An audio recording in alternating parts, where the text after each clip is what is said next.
head south, and then home. Now, Karn Gustafson tells me he rerouted his flight from having to go through Dallas, going to Houston. That way he didn't have to deal with any possible obstacles. The airport tells me that if you have any travel plans, make sure to check your flight before you leave. Obviously, try to get here at least 2 hours before. And speaking to the airport, they sent us all of the specific information when it came to cancellations and delays. And guys, we're going to have that for you coming up at 6 o'clock. Back to you. Max Massey live from the airport. Thank you, Max. Let's check out traffic right now and want to show you 1604 at Pat Booker Road. You can see some type of accident right there. Looks like it happened just moments ago. A bit of a backup as well. Not sure if it's weather related. By the way, we were looking at another camera a little bit earlier from 1604 in Bandera. Ice, frozen ice on the camera itself. Some icicles visible along 1604. Still icy out there, guys. Meantime, a woman being treated for burns following this house fire this morning. It happened on East Dixon Avenue near Southwest Military and South Flores. Yeah, a neighbor whose mother-in-law lives next door to the victim's house says he ran to his relative's home to try to get her out. Shortly after, you can see the flames just shooting straight up in the air, so it's gotten pretty bad. As for the victim, she's being treated at BAMC. SAFD says that the fire started from a gas stove, but it's unclear what really started it. The video of him being brutally beaten by a Memphis police officers has made him a household name. Today, friends, family, and supporters of Tyre Nichols came together to celebrate his life and mourn his passing. Nichols' fatal encounter with the 5 officers who were being charged with second-degree murder, the latest case of severe police brutality. Civil rights leaders and families of previous victims attended today's funeral. Closing arguments in the trial of Andre McDonald expected to begin tomorrow. This trial has been on recess since Monday because of all of the icy weather. It left off with Andre taking the stand and revealing shocking details about what he says led up to his wife Andrine's death. Eric Hernandez spoke with a forensic psychologist who says the jury right now has a lot to consider. As soon as she fell, it was like a reaction, so I landed like a couple of kicks. Little emotion. I started hitting the body with the hammer. How many times? Honestly, I couldn't tell you, but it was multiple times. Or remorse, as Andre McDonald described what happened between he and his wife and how he disposed of her body. I think he's someone that believes that this is how it actually went down. I don't believe him. Local forensic psychologist John Delatorre, who has no involvement in this case, saw the testimony and offered his opinion to McDonald's responses while on the stand. It's certainly possible that he's not being fully upfront about what he actually did during that interaction between the two of them. When asked what he thought about McDonald denying his actions as murder and even blaming his wife for the situation. The problem comes in is how does he think of his role with regard to his spouse? He thinks that whatever she does must be controlled by him. That's not narcissism, right? That's domestic and intimate partner violence. Overall, Delatorre doesn't believe McDonald's testimony, and we will have to wait to see if the jury feels the same. Closing arguments are expected Thursday morning at 9 a.m. If found guilty, McDonald faces up to life in prison. Erica Hernandez, KSAT 12 News. 20 years ago today, NASA's Space Shuttle Columbia crashed to Earth, killing all 7 astronauts on board. This is the debris that was scattered across 200 miles. Our own San Antonio Fire Chief Charles Hood was deployed to search for that crucial debris. He sat down with Courtney Friedman to talk about that intense mission and why it's important still today.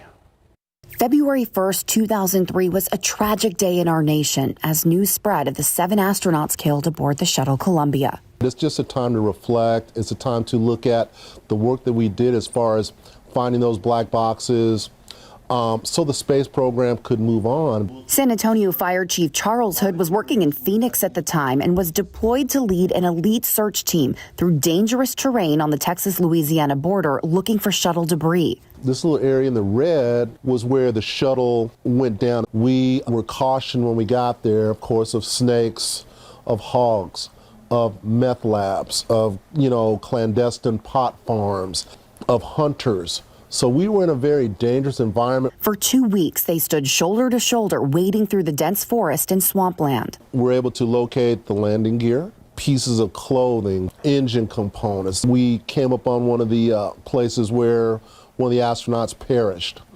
And there was like a little makeshift memorial. Morale was rough at times. If you found things as a team, they would give you Shuttle pins or NASA pins. And so there was motivation. He still cherishes those pins 20 years later, knowing he was a part of history that made space travel safer. You wouldn't see the things that have happened now that has helped all of mankind through being able to travel into space. Courtney Friedman, KSAT 12 News.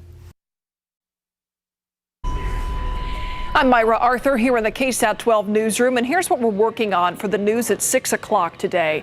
During seriously cold weather, you usually hear us talk about warming centers, but the city of San Antonio didn't open any this time around.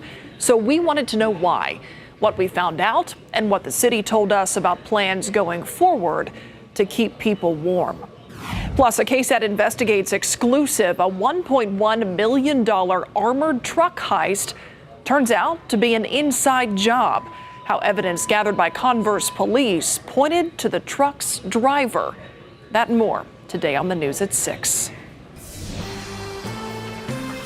See you then. Thank you, Myra. Well, they're smart. They're popular. Little robotic vacuums that roam around the house cleaning as they go.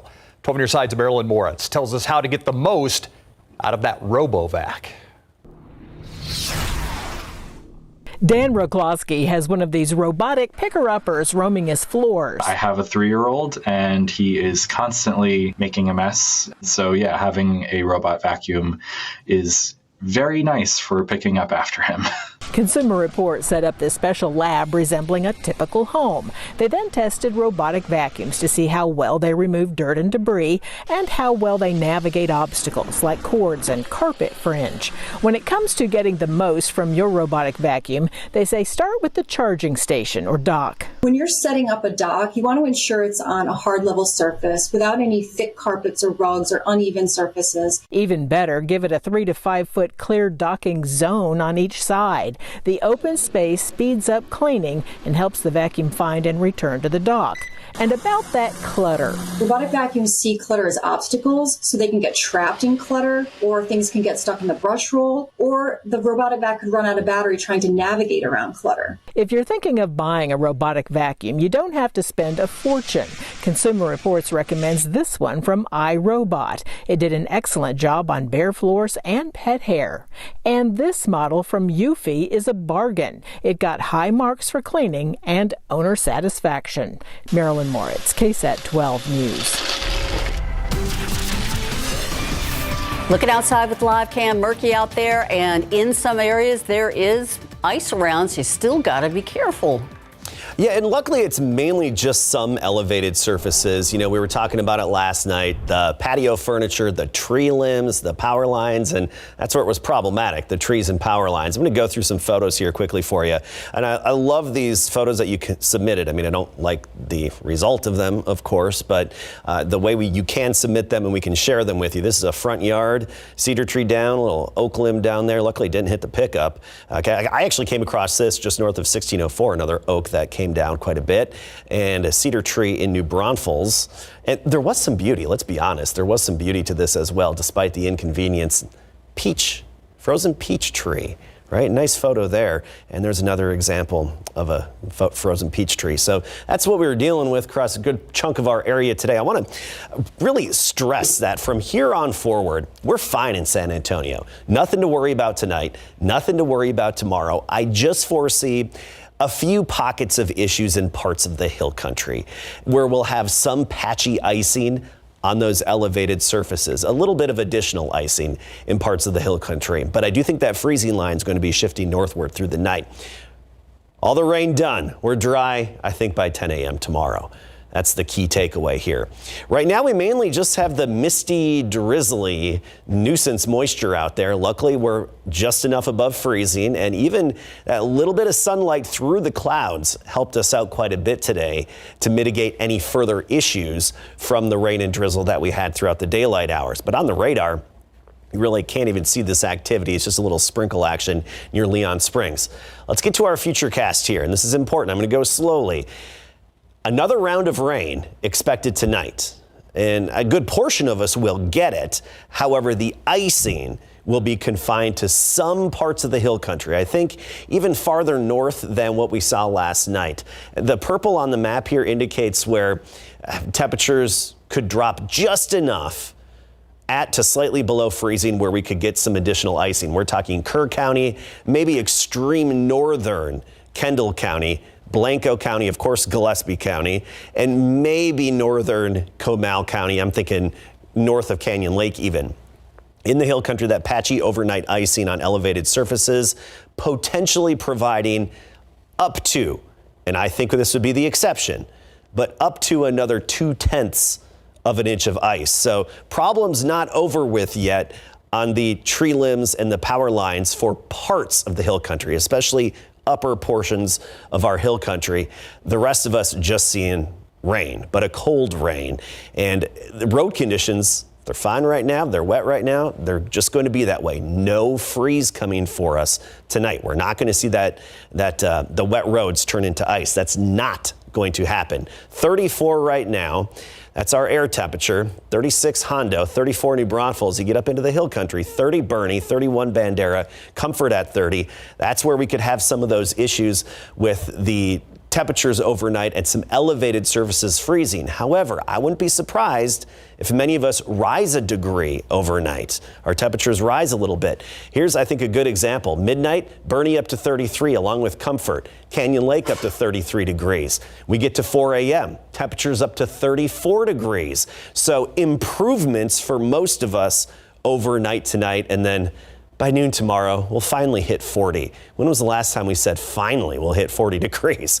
47 by tomorrow afternoon. A few peaks of sunshine later on in the day. Friday into the weekend. Just absorb that vitamin D. We'll be back to 70 degrees by Sunday. Looks good. Thanks so much, Adam. Be great just to see the sun again. All right, let's go to the AT&T Center right now. Larry Ramirez standing by. The Spurs back in action tonight, Larry. Yeah, you know, they are hosting the Sacramento Kings, and it's weird for me to look at the NBA standings and seeing the Kings with a much better record than the Spurs. That is just weird. So Spurs, Kings tonight, I'll tell you what, San Antonio, those young guys are certainly fighting, and they're not going to stop. Plus, in the NFL, Tom Brady has retired again, and this time he says it's for real. Coming up. Hello, everybody, and welcome live to the AT&T Center, where tonight the San Antonio Spurs will host the Sacramento Kings. Now, the Kings lead the regular season series 2-0, and the Spurs certainly want to change that. Now, the Spurs did not hold shoot-around this morning, but players did show up to the team's practice facility to get up some shots ahead of hosting the Kings tonight. Sacramento comes to town third in the Western Conference, while the Spurs are second to last and riding a 6-game skid. Stanley Johnson, who pulled down a season-high 12 rebounds against the Suns Saturday, says the Spurs are fighting hard. We're trying to gather some wins here. Still at that point where we're playing, 3/4 of the game and kind of letting stuff go. But we are getting better. That's what's true for sure. So just trying to see it, result in wins. Like, we're in these games, we're competing really hard. Probably one game I think recently just got out of hand, but we're still enjoying it. Obviously, it's frustrating to lose. Spurs will host the Kings tonight at 7 here at the AT&T Center. Highlights on the night beat. Pro football coverage, powered by Davis Law Firm. 7-time Super Bowl champion Tom Brady retired again this morning, making his announcement on social media.